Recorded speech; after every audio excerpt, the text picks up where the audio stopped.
Marshall Peak, Kabanata 5913. Lupigin ang no-return pass. Ang matinding sakit ay naging sanhi ng paglikat ng mukha ni Mo Naye habang nagngangalit ang kanyang mga ngipin at sinabing, "Natatawa ako dahil kayong mga tao ay walang alam tungkol sa kapangyarihan ng Supreme Master. Kahit anong pilit mo, wala itong saysay. Ang lahat ng iyong pagsisikap ay magiging walang kabuluhan sa huli." Ang mga salitang ito ay tila isang pahayag ng katotohanan, ngunit tulad din ng isang mabagsik na sumpa, mas katulad ng isang inaasahan sa hinaharap. Hindi napigilan ni Yang Kai na sumangot ng malamig. "Hindi mahusay ang iyong kakayahan, ngunit ang tono mo ay medyo mayabang." Sumimangot si Mo Naye. "Brother Yang." Ang sibat na nasa kamay ni Yang Kai ay biglang nanginig nang pigilan niya ito, bakas sa mukha niya ang pagkasuklam. "Sino ang Brother Yang mo? Sa tingin mo ba may kwalifikasyon ka para tawagin akong kapatid?" Si Mo Naye ay nagpakita ng natigil ang tingin at sinabing, "Akala ko." Pinutol muli siya ni Yang Kai. "Sa loob ng maraming taon, ikaw at ako ay lumaban, at bawat isa ay may kanya-kanyang winning field, kaya sa tingin mo ba bilang mga kalaban, dapat nating pahalagahan ang isa't isa? Hindi ba dapat?"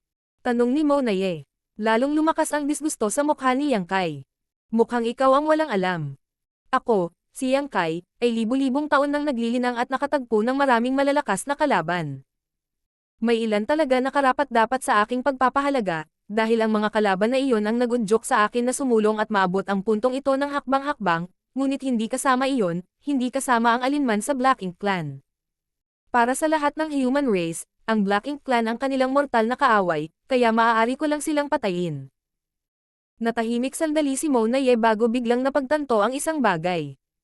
Kapag ang isa ay isang kalaban, maaari nilang pahalagahan ang isa't isa, ngunit kapag ang isa ay isang mortal na kaaway, hindi nila magagawa. "Mukhang naiintindihan mo. Dahil iyon ang kaso, sagutin mo ako, saan nanggaling ang mga reinforcement ng Black Ink Clan?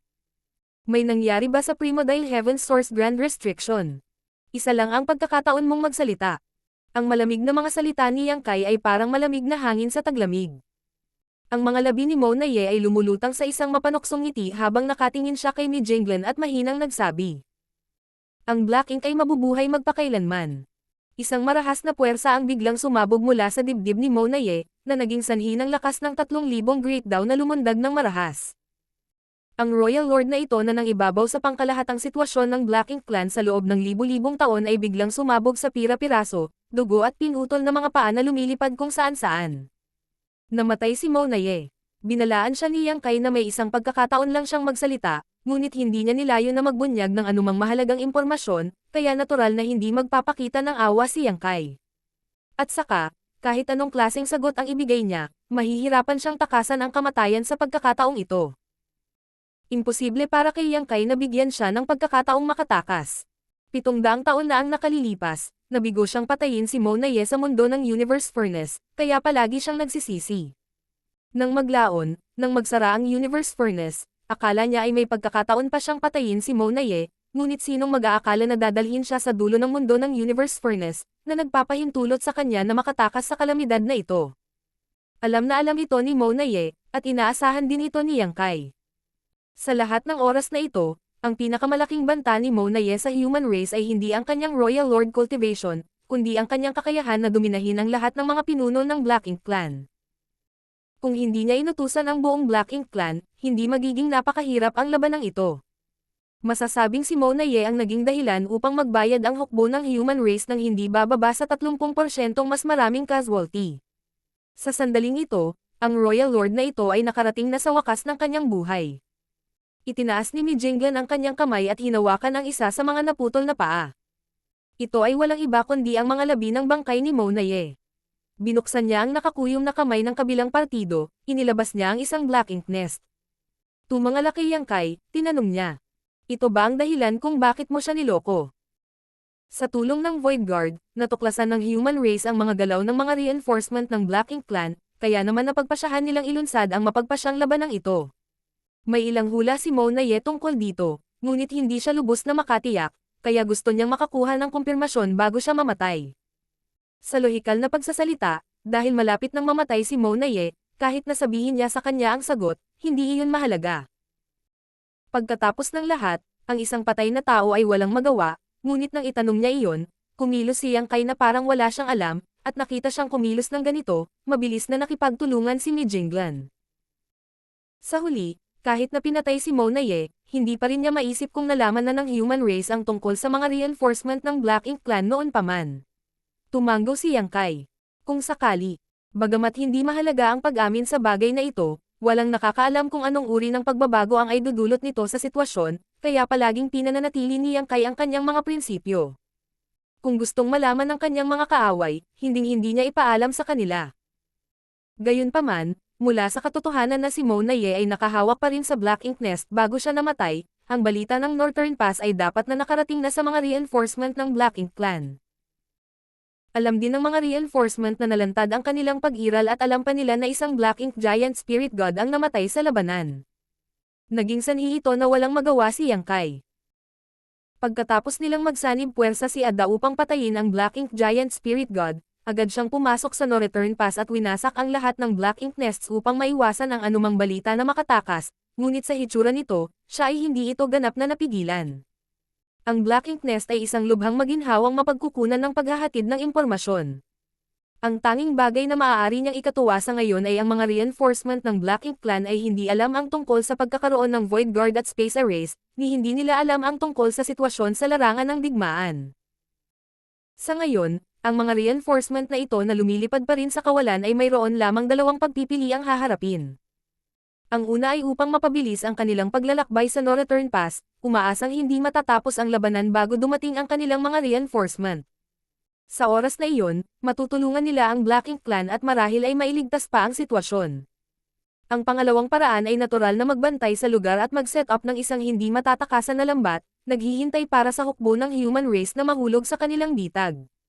Gayunpaman, anuman ang kanilang pinili, hindi nila mapigilan ang kapalaran ng Black Ink Clan sa Northern Pass. Sa pagkamatay ng Black Ink Giant Spirit God, ang resulta ng labanang ito ay napagpasyahan na.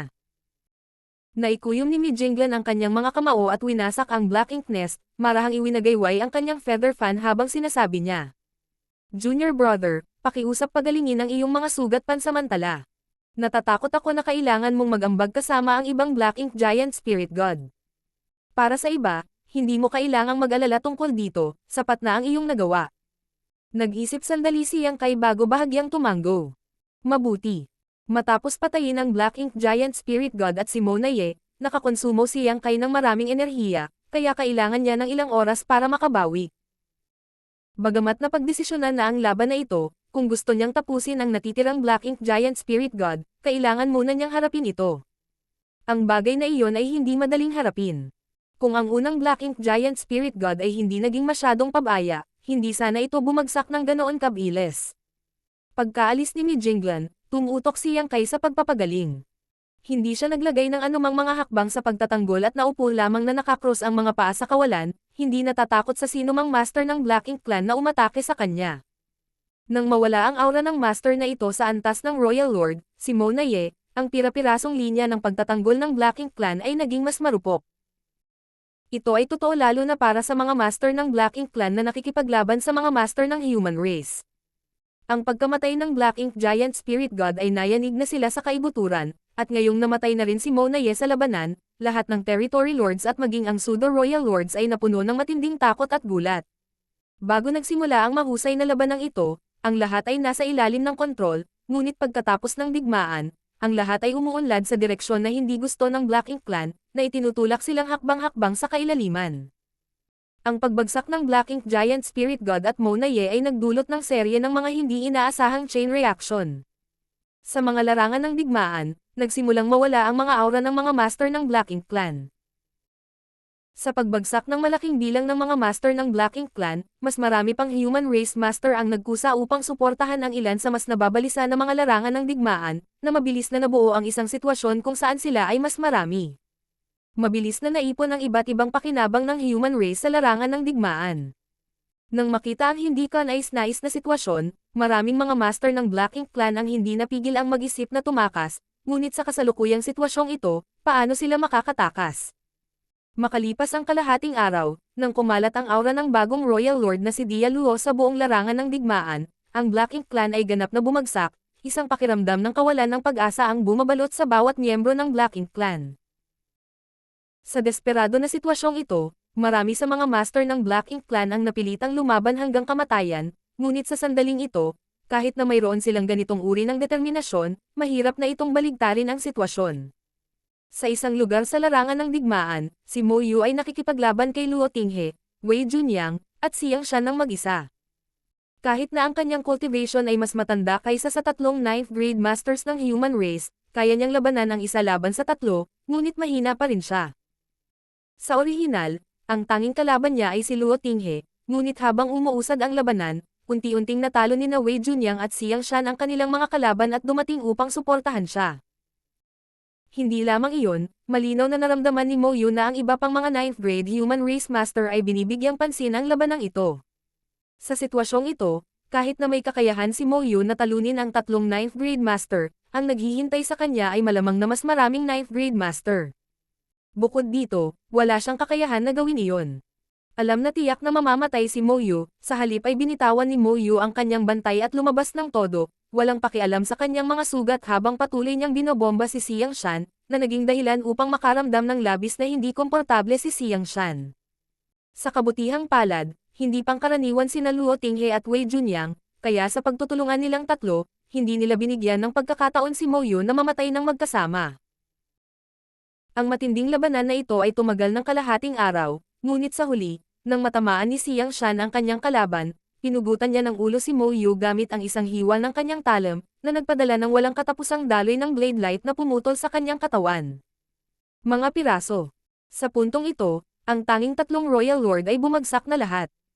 Sa ilang daang pseudo-royal lords, wala pang 100 ang natitira, at kahit ang daang ito ay maaaring mahulog anumang oras. Para naman sa hukbo ng Black Ink Clan na orihinal na umabot sa daan-daang milyon, sila ay napatay ng human race. Ang buong malawak na larangan ng digmaan ay napuno ng mga bangkay ng Black Ink Clan, at kahit sa No Return Pass, ang hukbo ng human race ay nagmamadali pa rin pabalik-balik upang kunin ang mga buhay ng mga labi ng Black Ink Clan. Hindi magaan ang mga pinsala ni Xiang Shan, kaya nanatili siya sa pwesto para magpagaling habang sina Luo Tinghe at Wei Junyang ay sumugod sa iba pang mga larangan ng digmaan ng walang tigil. Dahil patay na ang mga masters ng Royal Lord ng Black Ink Clan, paano malalabanan ng nag-iisang pseudo-royal lords na ito ang mga pag-atake ng nangungunang puwersa ng sangkatauhan?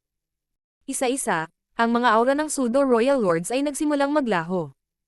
Sa isang punto, ang katawan ng huling Black Ink Clan na powerhouse ay nagkawatak-watak at tumalsik ang dugo sa buong kalangitan. Bahagyang napabuntong hininga ang maapoy na pulang buhok na si Uyang Lai habang winawagayway ang kanyang kamao, ang kanyang buhok ay tila nasusunog.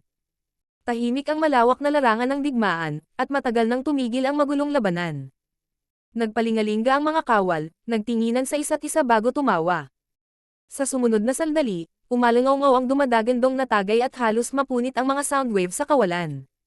Nanalo ang human race. Martial Peak, Kabanata 5,914. Human race, isang malaking panalo. Halos 4,000 taon na ang nakalilipas, dumating ang hukbo ng Black Ink Clan at nilusob ang Spatial Territory, ginamit ito bilang pambuelo upang salakayin ang 3,000 mundo. Ito ang panimula sa pagbagsak ng langit. Simula noon, ang mga orihinal na master ng 3,000 mundo, ang human race, ay nakulong sa isang sulok ng mundo. Ang balutan ng kawalan ng pag-asa at kadiliman ay nagbigay daan sa human race na bumuo ng kanilang kalooban at umunlad sa loob ng libu-libong taon, na nagpupumilit na mabuhay. Ang walang katapusang mga labanan ay naging sanhi ng hindi mabilang na mga sundalo na namatay, at ngayon, sa wakas ay nagawa nilang umani ng mga benepisyo. Sa labanang ito, ang Black Ink Clan sa No Return Pass ay muntik nang maalis. Ang labanang ito ay nagpapahiwatig na ang human race ay nabawi ang kakayahang labanan ng Black Ink Clan. Ito ay isang labanan na itatala sa mga talaan ng kasaysayan at igagalang ng mga susunod na henerasyon. Ang panggigipit at kahihiyan na matagal nilang pinipigilan ay namumuo sa dibdib ng bawat sundalo ng human race. Nang bumagsak ang huling sundalo ng Black Ink Clan, hindi na napigilan ng mga sundalo ang saya sa kanilang mga puso, at umalangaw-ngaw ang mga hiyawan at tagay na pamunit sa kawalan. Hindi pa tapos ang digmaan. Mayroon ding isang Black Ink Giant Spirit God na matigas ang ulo na lumalaban. Gayunpaman, makikita ng sino man na nahihirapan lamang itong mabuhay. Sa pagtutulungan ng Giant Spirit God na sina Ada at Aur para pigilan ito, imposible para sa Black Ink Giant Spirit God na ito na makatakas. Susunod, kailangan lang ng human race na gumawa ng naaangkop na mga pagsasaayos at makipag-ugnayan sa dalawang Giant Spirit God para ganap na patayin itong Black Ink Giant Spirit God. Ang hukbo ng human race, na nanalo ng isang mahusay na tagumpay, ay hindi masyadong nagtagal. Sa katunayan, hindi na sila nagkaroon ng panahon upang bilangin ang kanilang mga natalo bago nagsimulang kumilos ang lahat ng pagod na sundalo sa ilalim ng utos ng head office. Ang 12 hukbo ng human race ay parang 12 unstoppable torrents na tinatakan ang nakapalibot na kawalan, at sa gitna ng walang laman na ito ay ang larangan ng digmaan sa pagitan ng dalawang Giant Spirit God at ng Black Ink Giant Spirit God. Ang lahat ng nakaligtas na battleships ng Great Army ay hinabi sa isang napakalaking fleet, at ang iba't ibang spirit array at artifact sa battleships ay lihim na nag-iipon ng kanilang kapangyarihan habang sila ay bumaril patungo sa Black Ink Giant Spirit God. Sa ganoong sitwasyon, kahit na ang isang taong kasing kapangyarihan ng Black Ink Giant Spirit God ay hindi napigil ang mawalan ng pag-asa. Alam nitong sa pagkakataong ito ay hindi na ito makakaligtas kahit anong mangyari. Sa katunayan, nang ang unang Black Ink Giant Spirit God ay pinatay ni Yang Kai at Ada, gusto na nitong tumakas, ngunit sa oras na iyon, buong lakas na lumaban si Aer, kaya nahihirapan itong makatakas. Nang dumating si Ada para alalayan, mas nahirapan pang tumakas. Sa sandaling ito, ang hukbo ng human race na 10-10 milyon ay nakabuo ng isang pagkubkob. Ito ang kabuuan ng kasalukuyang lakas ng pakikipaglaban ng human race. Kung hindi man lang nila kayang harapin ang Black Ink Giant Spirit God, anong uri ng ekspedisyon ang mayroon sila sa hinaharap? Habang nagsasara ang Pyriang Pass, si Mi Jinglan at ang iba pang 9th grade master ay tahimik na naghintay. Biglang naglaho ang kawalan at pagkatapos lumipas ang mga alon, lumitaw ang figure ni Yang Kai. Lahat ng 9th grade master ay tumingin sa kanya at bahagyang tumango, puno ng paghanga ang kanilang mga mata. Sa mga tuntunin ng seniority at edad, si Yang Kai ay marahil ay mas mababa sa karamihan sa mga master ng 9th grade, maliban kina Shida Zhuang at Tang Tao, na kamakailan lamang ay nakapasok sa 9th grade. Ngunit sa mga tuntunin ng lakas, walang alinlangan na siya ang pinakamalakas na human race. Kung si Mi Jinglan ang sinasabing pinakamalakas na utak ng human race, kung gayon si Yang Kai ang pinakamatulas na talam ng human race. Ang pagbagsak ng dating Black Ink Giant Spirit God ay masasabing 70% ng lakas ni Yang Kai, habang ang natitirang 30% ay ginawa ni Ada. Handa ka na ba? Tanong ni Yang Kai. Tumango si Mi Jinglan. Kanina pa kita hinihintay. Matalim na tinitigan ni Yang Kai ang Black Ink Giant Spirit God at sinabing, kung gayon, magsimula na tayo. Agad na gumawa ng hand gesture si Mi Jinglan, at ang may bahid ng dugo na tagapagbalita sa likod niya ay agad na nagutos. Kasabay nito, ang divine sense ni Yang Kai ay lumakas habang siya ay nagpapadala ng ilang salita. Sa larangan ng digmaan na tinatakan ng hukbo ng human race, ang tatlong behemoth ay nagpatuloy sa pakikipaglaban, sa tuwing sila ay magkasagupaan, ang mga aftershocks ng kanilang mga pag-atake ay kumakalat. Sa dalawang laban sa isang labanan, si Ada at Aer ay nagtagumpay, habang ang Black Ink Giant Spirit God ay nabugbog ng kanilang pinagsamang pag-atake. Puno ng mga sugat ang buong katawan nito, at maging ang isang paa nito ay bahagyang namilipit, parang nabali ang mga buto nito. Ang lakas ng Giant Spirit God at ng Black Ink Giant Spirit God ay halos pareho. Sa one-on-one fight, ni isa sa kanila ay hindi makakatalo sa isa pa. Ito ay makikita mula sa lahat ng mga nakaraang labanan. Si Aer at ang kanyang kalaban ay nakipaglaban sa spatial territory sa loob ng libu-libong taon, ngunit hindi pa napagpasyahan ang mananalo. Sa ganitong uri ng pantay na tagmang labanan, kung may isa pang powerhouse ng parehong antas na sasali, ang panig na may bentahe sa mga numero ay tiyak na mananaig. Gayunpaman, hindi madaling patayin ang kabilang partido. Maging sina Ada at Aer ay kailangang maging maingat kapag nahaharap sa napakalakas na kalaban. Buti na lang at may mga reinforcements pa sila ng human race. Nang magpadala si Yang Kai ng voice transmission sa kanya, si Ada ay natigilan saglit, ngunit agad na naunawaan ni Aer at sumigaw sa kanyang kapatid. Pumunta ka. Pagkasabi nito, sinipa niya ang dibdib ng Black Ink Giant Spirit God.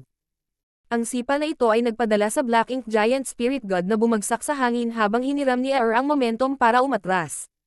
Bagamat medyo mabagal ang reaksyon ni Ada, mayroon pa rin siyang dalawang magandang puntos. Ang isa ay ang makinig sa kanyang kapatid. Ang pangalawa ay ang makinig kay Yang Kai. Sa sandaling ito, natural niyang sinundan ang agos at sinamantala ang sandali ng ang Black Ink Giant Spirit God ay naging hindi matatag upang mabilis na umatras. Matapos maalis ng dalawang giant spirit god ang sapat na espasyo, biglang nanginig ang kawalan ng tumaas ang hindi mabilang na malalakas na aura. Sa susunod na sandali, 10-10 milyong mga streak ng liwanag ang bumaril mula sa lahat ng direksyon tulad ng isang malakas na bagyo patungo sa napakalaking katawan ng Black Ink Giant Spirit God. Ang mga multicolored na ilaw ay nag-interweave sa isa't isa sa isang nakasisilaw na display. Sa sandaling ito, ang kapangyarihan ng spirit arrays at artifacts sa mga battleship ng human race ay na-activate na, at ang secret techniques at divine abilities ng mga masters ng human race ay ginagamit sa nilalaman ng kanilang puso. Sa gitna ng banggaan, umalangaw ang galit na dagandong ng Black Ink Giant Spirit God. Para sa isang makapangyarihang anyo ng buhay tulad ng Black Ink Giant Spirit God, ang mga ordinaryong pag-atake ay hindi gaanong magagamit. Kahit na ang 9th grade human race divine ability ay hindi makakapinsala sa kanila.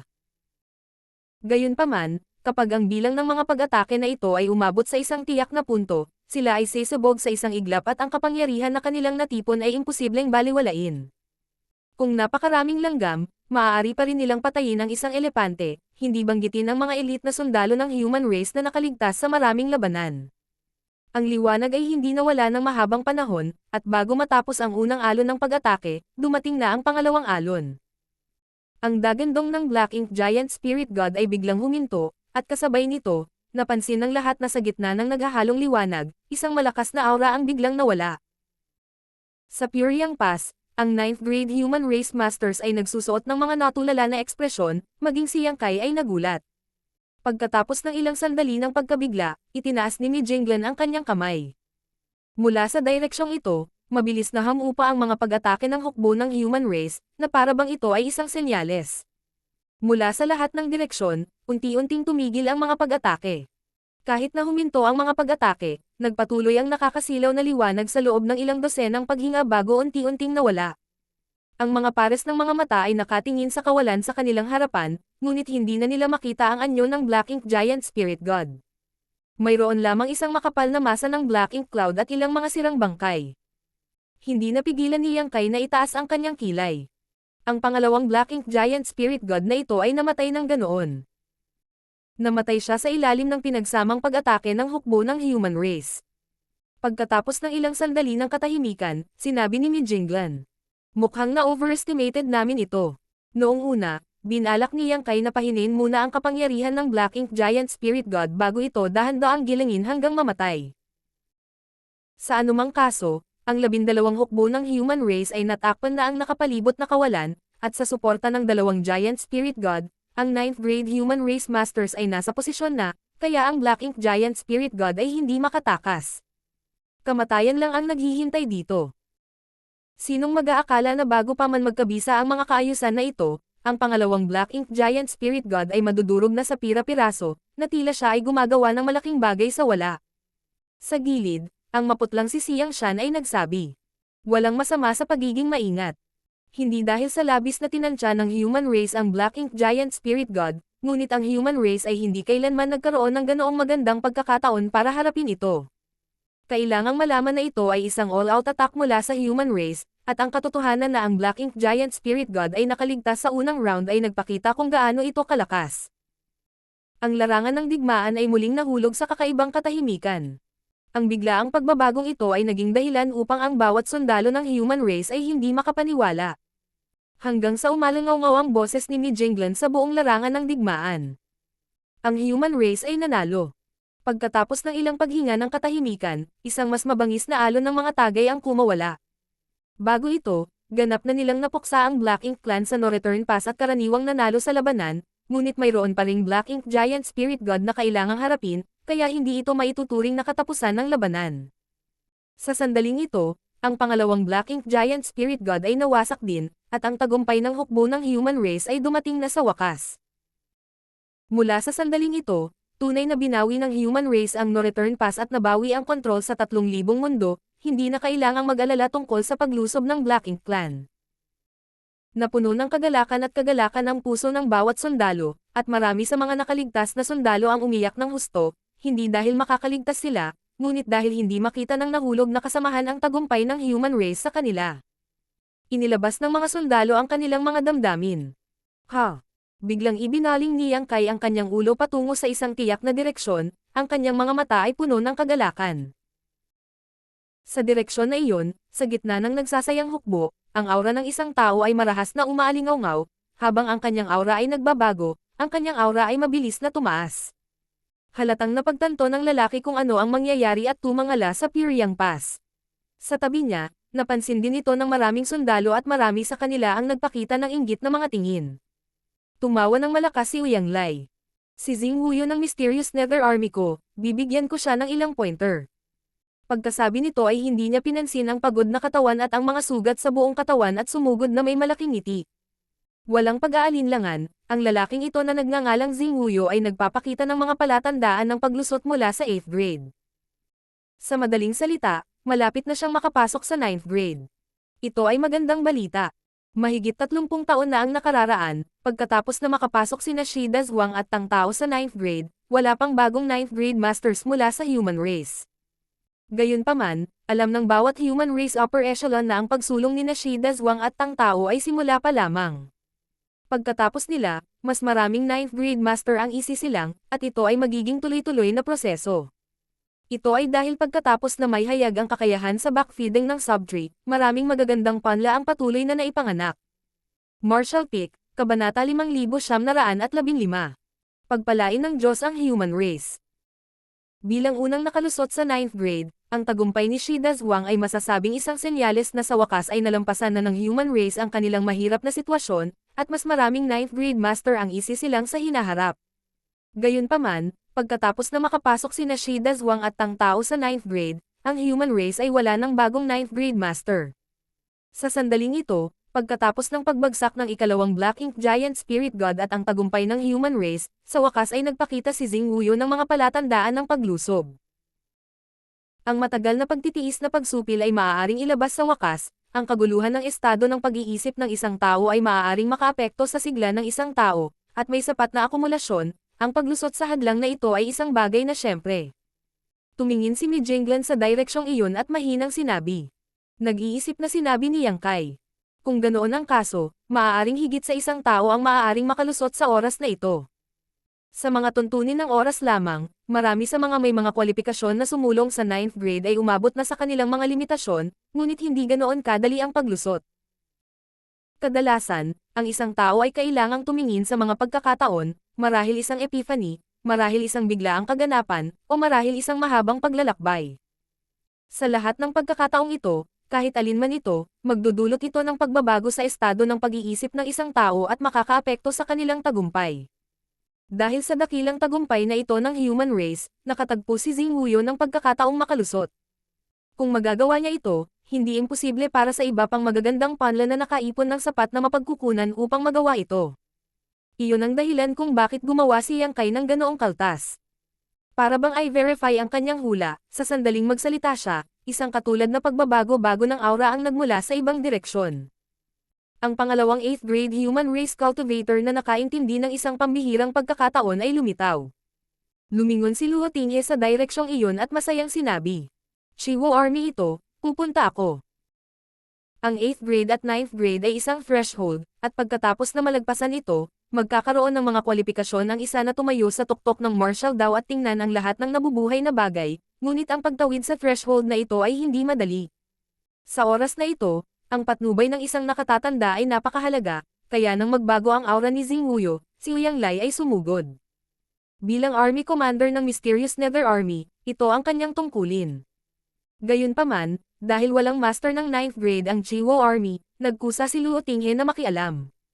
Hindi ito ang katapusan. Sa susunod na kalahating oras ng Incense Stick, ang iba't ibang hukbo ng human race ay nagsimulang magpakita ng mga palatandaan ng paglusob mula sa 8th grade. Ang huling labanang ito sa No Return Pass Black Ink Clan ay parang isang mahusay na gamot. Sa malaking tagumpay ng human race, ito ay isang magandang pagkakataon para sa nakababatang henerasyon na makalusot. Si Yang Kai at ang iba pa ay nagpabalik-balik, bawat isa sa kanila ay namamahala sa ilang mga master ng 8th grade master, na nagbabahagi sa kanila ng kanilang karanasan sa paglusot at pagtuturo sa kanila kung ano ang dapat tandaan. Lahat ay natural na napapansin ito. Ito ang pinakamahalagang sandali ng kanilang buhay, kaya walang nang ahas na maging pabaya. Bagaman nakakonsumo sila ng maraming enerhiya sa panahon ng labanan, maswerte na ang lahat ay nakagawa ng sapat na paghahanda para sa sandaling ito, kaya hanggat maaari silang gumaling ng bahagya, makakalusot sila. Ilang sandali pa, nagsara ang Puriang Pass at lahat ng 9th grade cultivator ay muling nagtipon, nakatingin sa iba't ibang lokasyon sa kalangitan na may mga solemne na ekspresyon. Ang bawat isa sa mga 8th grade cultivator na malapit nang makapasok ay nasa kani-kanilang posisyon, tinitiyak na hindi sila maaabala ng sinuman. Inihanda ang lahat, nakasalalay sa kanilang sariling swerte kung sila ay matagumpay na makasulong sa 9th grade. Ang pagpasok sa 9th grade ay hindi isang madaling gawain. Mula noong sinaunang panahon, maraming pantas ng human race ang tumigil dito, at mula sa katotohanan na mayroon lamang 100 o higit pang mga 9th grade master sa rurok ng lakas ng human race, makikita na sa nakalipas na milyon-milyong taon, mayroong ay higit sa 100 ng human race na naging kwalipikadong makapasok sa 9th grade. Hindi lahat ng kwalipikadong sumulong sa 9th grade ay matagumpay na makalusot. Ayunpaman, kumpara sa mga human race ancestors, ang kasalukuyang tumataas na mga talento ay lahat ay may kalamangan na hindi pa nararanasan ng mga ninuno, na ang feedback mula sa World Triclone. Ang mahimalang puwersa ng feedback ay ginawa ang kanilang mga kakayahan na lubhang namumukod-tangi, at ang miniature universe ay naging mas matatag, kaya ang panganib ng paglusot ay kadalasang mas maliit. Sa mga nakalipas na taon, ang 8th grade human race ay nakapasok sa 9th grade, at hindi kailanman nagkaroon ng precedent ng kanilang pagkamatay. Hindi pa banggitin na sina Xiang Shan, Uyang Lai, at ang iba pa ay umasa sa pinakamagandang kalidad na heaven opening pill, sina Wei Junyang, Luo Tinghe ay umasa sa kanilang mga sarili para makalusot, habang ang mga tagumpay ni Shida Zhuang at Tang Tao ay naging maayos. 23. Kahit na siya ay pagod na, ang mukha ni Mi Jinglen ay namumula pa rin, ang kanyang mga mata ay puno ng pananabik. Ito ay tunay na isang pagpapala sa ating human race. Sa orihinal, ang human race ay maaaring ibagsak ang No Return Pass Black Ink Clan at lipulin sila habang pinapatay din ang dalawang Black Ink Giant Spirit God ay isa ng pinakamahusay na paraan upang aliwin ang mga sundalong namatay libu-libong taon na ang nakararaan. Walang inaasahan na pagkatapos ng labanang ito, magkakaroon ng kabuuang 23 8th grade cultivator na malapit nang makapasok. Dahil dito, ang lakas ng human race ay tataas ng malaki, na magiging malaking tulong sa paparating na ekspedisyon. Sa kasalukuyan, ang kabuuang lakas ng human race ay hindi mahina, na may kakaunting bilang lamang ng mga master ng 9th grade, ngunit mula sa hitsura nito, ang kawalan na ito ay maaaring mabawi. Ang 12 human race Great Army ay palaging may 4 na Great Army na walang pinuno ng 9th grade na namamahala. Bagamat mayroon silang higit pang mga banal na espirito upang madagdagan ang kanilang lakas, ang hindi pagkakaroon ng 9th grade master na namamahala ay palaging isang kawalan. Ito ay mahusay. Matapos makalusot ang 8th grade cultivator na ito, bawat hukbo ay magkakaroon ng hindi bababa sa 3 9th grade master. Ang lakas ng hukbo ng human race ay makakaranas ng isang paputok na paglaki. Pinag-iisipan pa ni Mi Jinglen kung hahatiin pa niya ang 12 pangunahing hukbo. Pagkatapos ng lahat, ang bilang ng mga sundalo sa bawat hukbo ay medyo malaki, at kung hahatiin niya sila, mas madaling ipakita ang kabuuang lakas ng human race. Siyempre, ito ay isang spur of the moment na ideya lamang. Kung talagang gusto niyang kumilos, kailangan niyang talakayin ito sa mga 9th grade master. Sa panahon ng digmaan, maaari niyang utusan ang buong hukbo sa isang salita, ngunit pagdating sa mga usapin tungkol sa kinabukasan ng human race, hindi siya kikilos ng basta-basta. Sana maging maayos ang lahat. Mahinang sabi ni Uyang Lai sa gilid. Sa napakaraming tao na pumapasok sa 9th grade, malamang na mula noong kamakailang panahon kung kailan ang human race ay pinagkadalubhasaan ang Heaven Opening Realm Method, palaging mayroong isang tao na nagawang mab-I-go sa pagpasok sa 9th grade. Ang tanging resulta ng hindi pagpasok sa 9th grade ay kamatayan, kaya sa pagdiriwang na ito, medyo nag-aalala siya. Ang 23 taong ito ay pawang mga elite ng human race, kaya masakit ang pagkawala ng sinuman sa kanila. 23 tao ang kasalukuyang nag-iipon ng lakas upang subukang makalusot, habang ang hukbo ay muling nag-aayos, nililinas ang larangan ng digmaan, at nag-iimbentaryo ng mga samsam. Matapos ang lahat ng mga taong ito ng digmaan, ang human race sa pangkalahatan ay gumagamit ng maraming mapagkukunan hanggat maaari, lalo na dahil ang mga kinakailangan sa paglilinang ni Yang Kai ay napakataas, halos katumbas ng presyo na kanilang ipinuhunan para sa digmaan. Dahil dito, kahit na 3 milyong sundalo ang nakakalat sa buong Black Ink battlefield para magmina ng mga mapagkukunan, ang human race ay wala nang natitira. Sa kabutihang palad, ang No Return Pass Black Ink Clan ay mayroon pa ring ilang reserba. Sa loob ng libu-libong taon, sinakop ng Black Ink Clan ang Heavens at Black Ink Battlefield, patuloy na nagmimina ng mga mapagkukunan at inaalagaan ang kanilang mga angkan. Kahit na gumastos sila ng maraming mapagkukunan, mayroon pa rin silang malaking halaga ng mga reserba. Hindi nagtagal, isang stream ng impormasyon ang natipon mula sa lahat ng direksyon. Inimbestigahan muna ni Mi Jinglan ang mga pagkatalo sa labanan, at bagamat mayroon siyang magaspang na ideya sa nangyari, hindi niya maiwasang mapabuntong hininga nang makita ang resultang ito. Ang pagkatalo ng hukbo ng human race ay mas mababa kaysa sa inaasahan. Noong una, nang bumalik si Yang Kai mula sa kaibuturan ng Black Ink Battlefield at nagpas siyang ilunsad ang pangwakas na mapagpasyang labanan kay Mi Jinglan, ang dalawa sa kanila ay inihanda para sa hukbo ng human race na magdusa ng matinding pagkatalo. Gayunpaman, wala silang magagawa tungkol dito. Nagmamadali ang mga reinforcement ng Black Ink Clan, at kung hindi mabilis na maibaba ng human race ang No Return Pass, haharapin nila ang kapalaran ng pag-atake mula sa harap at likod. Sa oras na iyon, ang buong hukbo ay maaaring masira. Gayunpaman, pagkatapos ng mapagpasyang labanan na ito, ang mga pagkatalo na natamo ay katanggap-tanggap. Ang mga pagkalugi ng human race ay hindi maliit, ngunit sila ay hindi gaanong matindi kaysa sa inaasahan. Ang pinakamalaking dahilan ay ang mapagpasyang labanang ito ay hindi nagtagal. Ito ay totoo lalo na para sa unang Black Ink Giant Spirit God. Sina Yang Kai at Ada ay nagtulungan upang patayin ito sa loob lamang ng ilang dosenang paghinga, na lubhang nayanig ang moral ng Black Ink Clan. Di nagtagal, ang pagkamatay ni Mo Na Ye ay naging sanhi ng pagbaba ng moral ng Black Ink Clan, na naging dahilan upang maging magulo ang sitwasyon. Sa mabilis at mapagpasyang pagkilos na ito, natural na nabawasan ang pagkatalo ng hukbo ng human race. Siyempre, ang 2,000 8th grade Small Stone Race ay nagambag din ng malaki sa Purifying Light. Sa oras na iyon, ang Purifying Light ay hindi lamang malubhang nasugatan ang Black Ink Giant Spirit God, ang lahat ng mga sundalo ng Black Ink Clan na naging malapit sa pinagmulan ng Purifying Light ay nabura sa isang iglap. Ang lahat ng mga sundalo ng Black Ink Clan sa larangan ng digmaan ay nahawahan ng Purifying Light at nawalan ng kaunting lakas. Ang mga hindi inaasahang pagbabagong ito ang naging pundasyon ng tagumpay ng human race. Matapos basahin ni Mi Jinglan ang ulat ng labanan, ibinigay niya ito kay Yang Kai, na napatingin dito at nakahinga ng maluwag. Ang mga pagkalugi ay hindi maliit, ngunit hindi sila masyadong malaki, at mayroon pa rin silang lakas para sa ekspedisyon. Kung natalo sila ng higit sa kalahati ng kanilang mga puwersa sa labanang ito, kahit na ang ekspedisyon ay walang silbi. Kailangang malaman na habang nasa daan, mayroon pa ring 10 milyong Black Ink Clan reinforcements na naghihintay para sa human race. Ito ay isa pang mahirap na hadlang. Susunod, hanggat kayang pagsamahin ng 23 8th grade master na ito ang kanilang cultivation at muling ayusin ang kanilang puwersa, makakapagsimula sila sa isang ekspedisyon. Tumitig si Yang Kai sa kaibuturan ng kawalan, puno ng pag-aalala ang kanyang noo. Kahit ngayon, hindi pa rin niya alam kung ano ang nangyari sa Primodile Heaven's Source Grand Restriction at kung ano ang nangyari sa withdrawing Black Ink Army. Nandoon lahat ang kanyang pamilya at mga disipulo, kaya isang kasinungalingan ang sabihing hindi siya nag-aalala. Kung maaari lang, kapag nalaman niya ang tungkol sa mga reinforcement ng Black Ink Clan, susugod siya sa Primodile Heaven's Source Grand Restriction. Pero hindi siya makakapunta. Bilang pinakamalakas na 9th grade ng human race, kung siya ay pupunta, ang labanan sa No Return Pass ay hindi matatapos ng ganoon kadali. Sa pagitan ng pagkakamag-anak at katwiran, palaging may palitan. Ang tanging natitiyak niya ngayon ay na kahit na may problema sa Heavenly Beginning Great Restriction, ito ay pinananatili pa rin.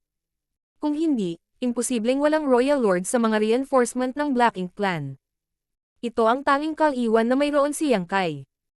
Sa paglipas ng panahon, patuloy na nagbabago ang aura ng 23 tao sa kawalan.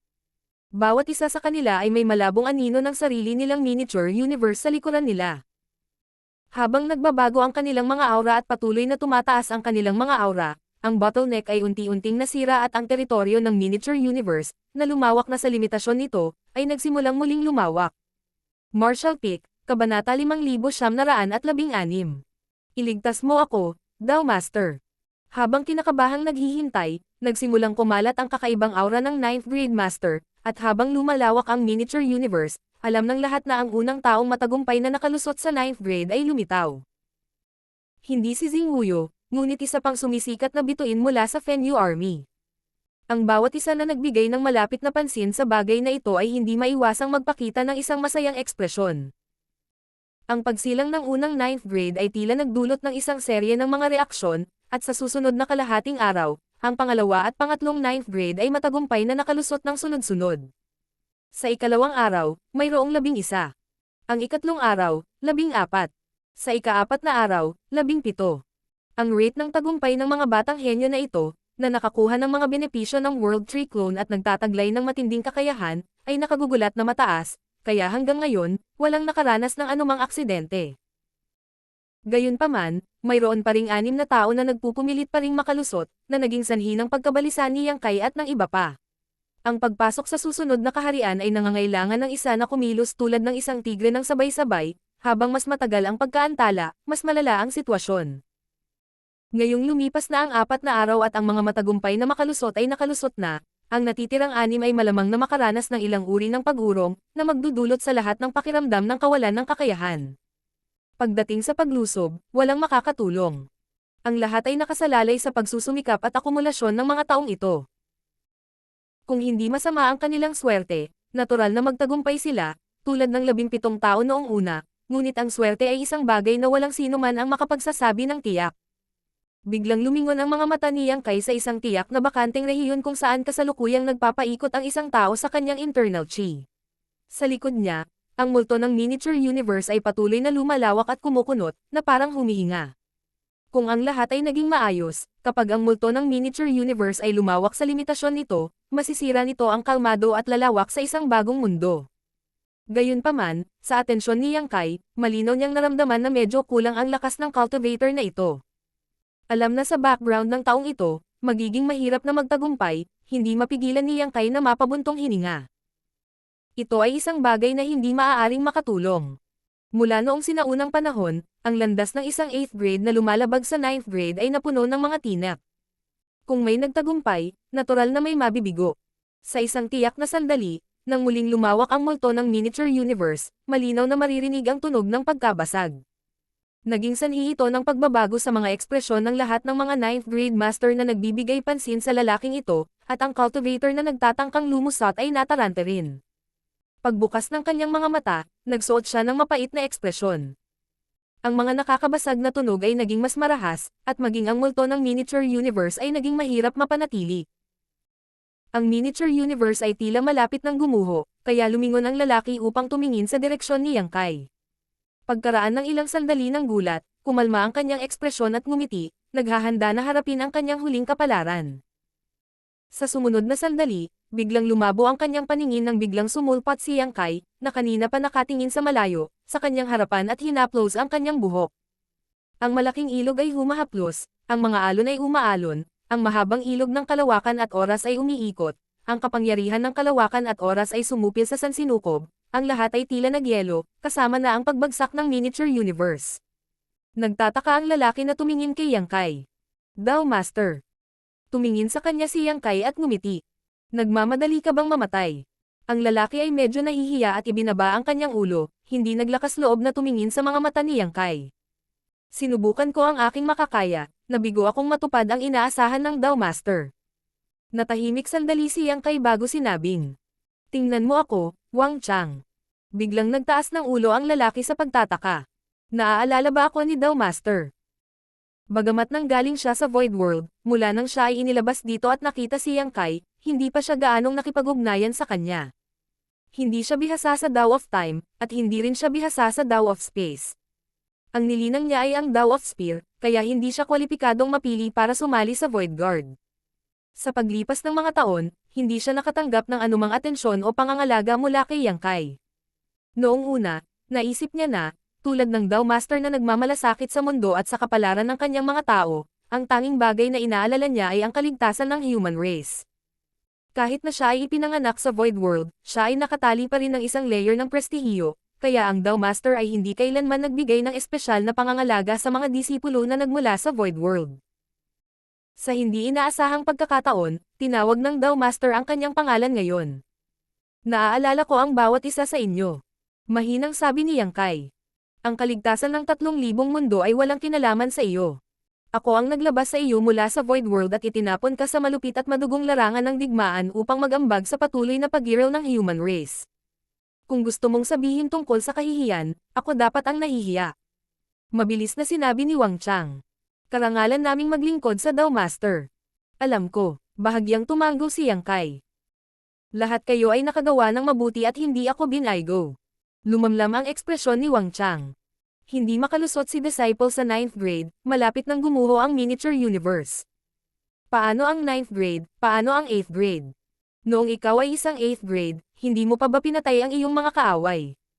Limitado ang kakayahan ng iyong eldest senior brother Miao, kaya maliban na lang kung makakakuha siya ng pinakamagandang kalidad na heaven opening pill, hinding-hindi siya makakalusot sa 9th grade.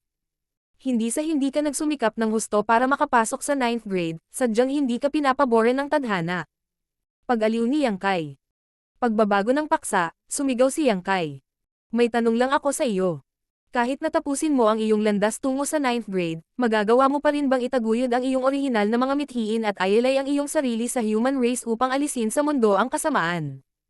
Bumulong si Wang Chang. Siyempre payag ako, ngunit daw master. Ang aking miniature universe ay malapit ng gumuho, mabubuhay pa ba ako?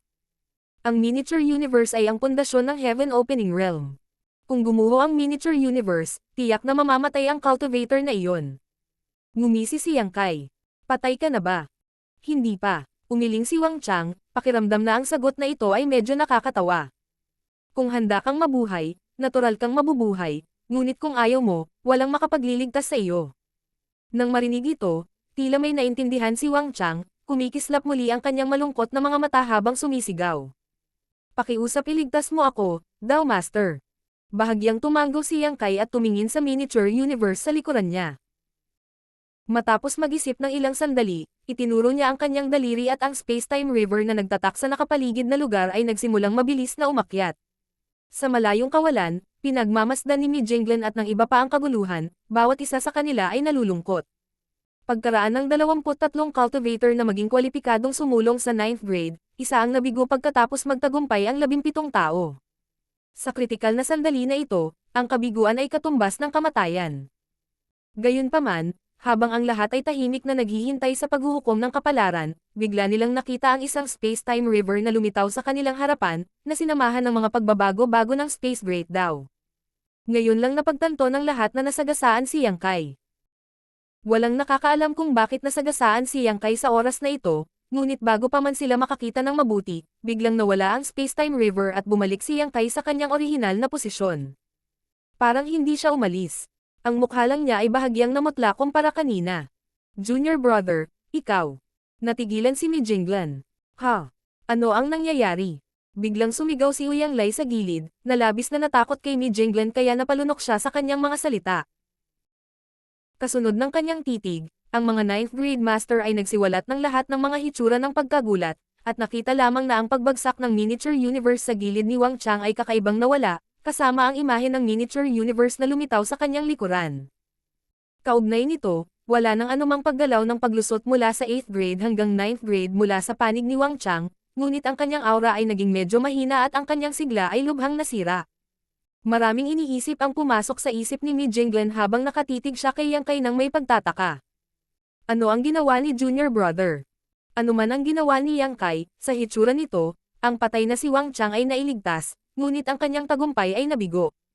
Gayunpaman, kung ihahambing sa pagkamatay, ito ay walang alinlangan na isang magandang resulta.